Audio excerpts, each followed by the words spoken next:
Le Seigneur soit avec vous. Et avec votre esprit. Bonne nouvelle de Jésus-Christ selon Saint Luc. Gloire à toi, Seigneur.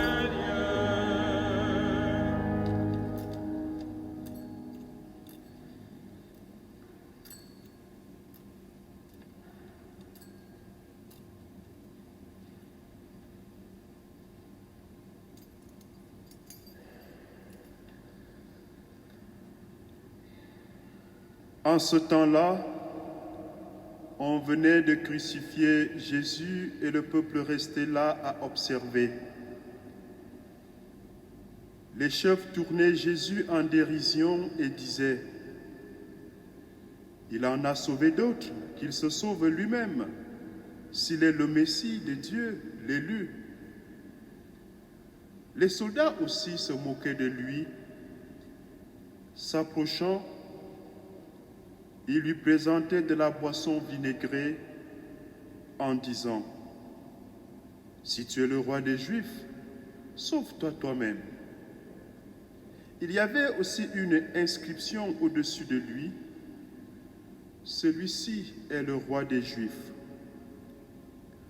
L'un des malfaiteurs suspendus en croix l'injuriait « N'es-tu pas le Christ? Sauve-toi toi-même et nous aussi. » Mais l'autre lui fit de vifs reproches. « Tu ne crains donc pas Dieu? Tu es pourtant un condamné, toi aussi. Et puis, pour nous, c'est juste. Après ce que nous avons fait, nous avons ce que nous méritons. Mais lui, il n'a rien fait de mal. » Et il disait, « Jésus, souviens-toi de moi quand tu viendras dans ton royaume. » Jésus lui déclara, « Amen, je te le dis, aujourd'hui avec moi, tu seras dans le paradis. » Acclamons la parole de Dieu. Louange à toi, Seigneur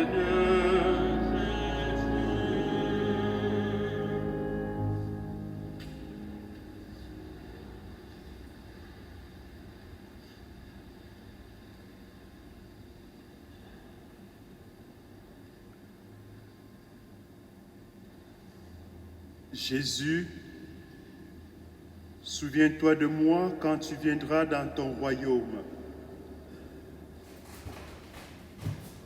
Si tu es le roi des Juifs, sauve-toi toi-même. Deux attitudes différentes face à la royauté du Christ. Le malfaiteur donne à penser que le Christ roi est celui qui sauve et celui qui sert. Il se sert de son pouvoir, non pas pour se servir, mais pour servir. Il se sert de son pouvoir, non pas pour se sauver soi-même, mais pour sauver. Alors que les soldats livrent l'identité réelle du roi terrestre, le roi du monde. Un roi qui doit se servir de son pouvoir pour se servir. Un roi qui doit se servir de son pouvoir pour se sauver au détriment de son peuple. Frères et sœurs, la question que nous inspirent ces deux attitudes opposées est celle de savoir quels peuvent être les attributs du Christ comme roi de l'univers. Roi de l'univers, en effet, nous célébrons aujourd'hui la solennité du Christ roi. Cette fête est une fête constituée par le pape Pie XI en 1925. Elle marque la fin de l'année liturgique, comme l'indiquent les textes proposés à notre méditation hebdomadaire. Dans la page de l'Évangile qui nous est proposée, les Juifs récriminaient contre Jésus qui ne peut pas se sauver lui-même. Il semble alors soutenir que le salut consistait en de nombreux miracles et guérisons opérés par Jésus. Si donc être sauvé, c'est être libéré des maladies, des infirmités, de la faim, voire de la mort, Jésus qui a accompli tous ces miracles devrait facilement pouvoir se libérer de la croix et on devrait facilement le reconnaître comme sauveur. Et pourtant, Jésus va bien être sauvé, mais d'une façon totalement différente. Il dit au criminel, « Aujourd'hui, avec moi, tu seras dans le paradis. » Voilà le premier salut total que Jésus offre et opère sur terre, sur la croix. Ce n'est pas un salut matériel, temporel ou une guérison corporelle. Le criminel à qui Jésus promet le salut meurt en effet peu après dans d'atroces souffrances. Jésus lui offre pourtant le salut véritable. Frères et sœurs, Jésus ne se sauve pas à la manière d'un berger mercenaire. Il sauve. Au criminel qui demande le salut au retour de son royaume, Jésus, souviens-toi de moi quand tu viendras dans ton royaume. Le Seigneur répond, aujourd'hui, avec moi, tu seras dans le paradis. Le paradis est ici compris et présenté comme le royaume dont parle le criminel. Il n'est pas le lieu vers lequel Jésus se sauve, mais le lieu pour lequel Jésus sauve. Sauve-toi toi-même, disent les soldats, c'est-à-dire sers-toi de ton pouvoir. Jésus sauve, frères et sœurs. Il ne se sauve pas. Jésus ne se sert pas de son pouvoir pour se sauver tout seul. Il se sert de son pouvoir pour sauver toute l'humanité. Il livre ainsi les qualités du vrai roi, le roi de la lignée du roi David, à qui Dieu fixe la tâche après le choix des hommes, qu'il devait être un pasteur, un berger pour son peuple. Un roi à la fois issu de son peuple et choisi par Dieu, qui soit un pasteur uniquement préoccupé d'offrir à son troupeau l'unité et la sécurité. Frères et sœurs, force est de constater que cet idéal de roi pasteur restera malheureusement tout au long de l'histoire du peuple élu un rêve. Mais la foi dans les promesses de Dieu l'emportera toujours sur les déceptions de l'histoire. On continuera d'attendre celui qui porterait dignement le nom de Christos, c'est-à-dire le Messie, Christ roi. Environ 1000 ans après David, un jour, selon le temps de Dieu, un de ses lointains descendants, qu'on appellera Sauveur, fils de David, inaugurera enfin le règne définitif.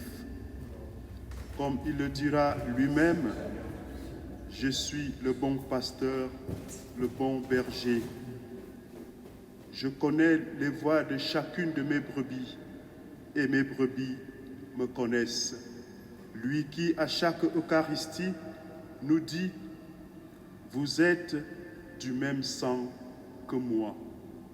Recevez mon sang versé. » Saint Paul nous livre l'une des parfaites cartes d'identité du roi qu'est le Christ, Christ roi de l'univers.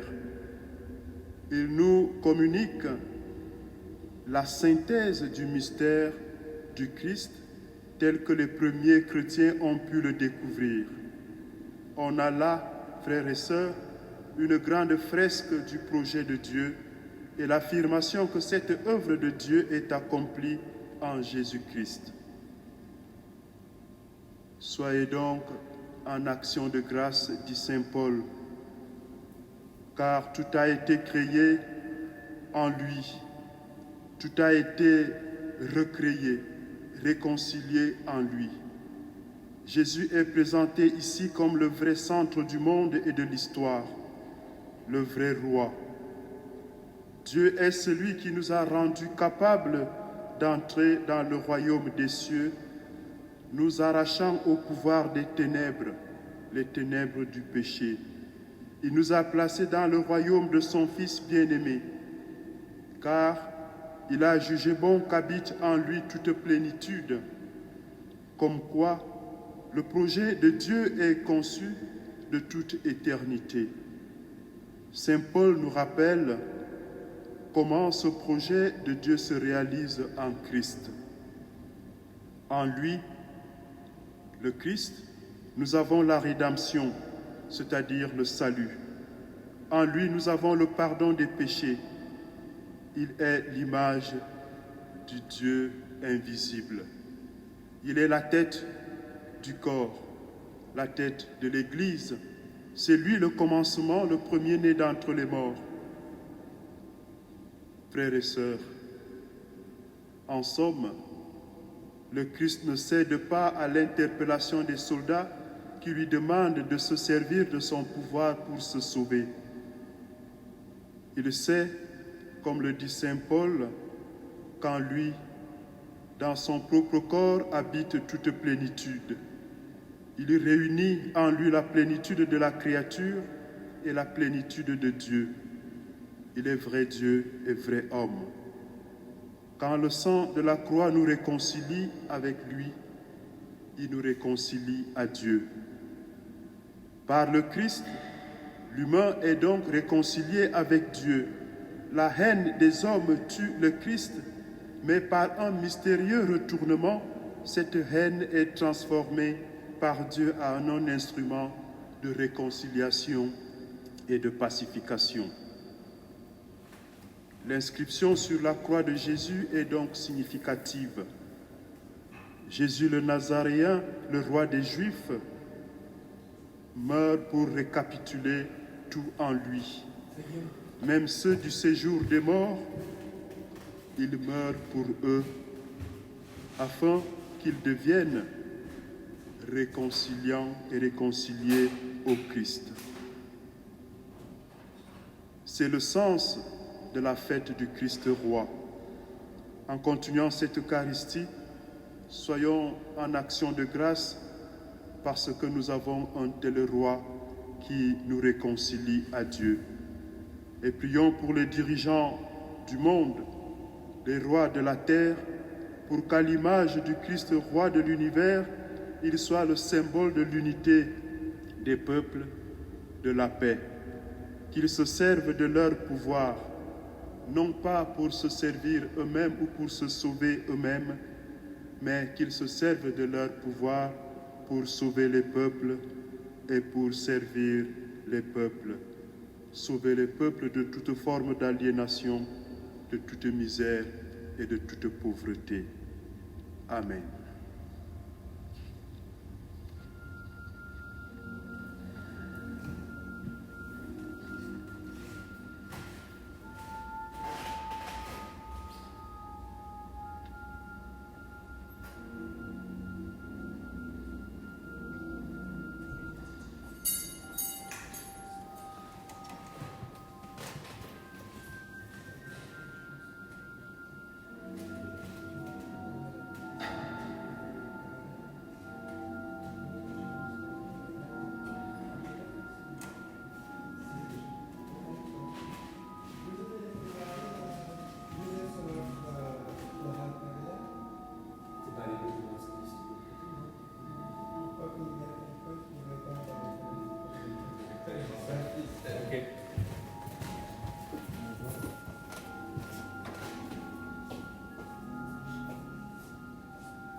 ci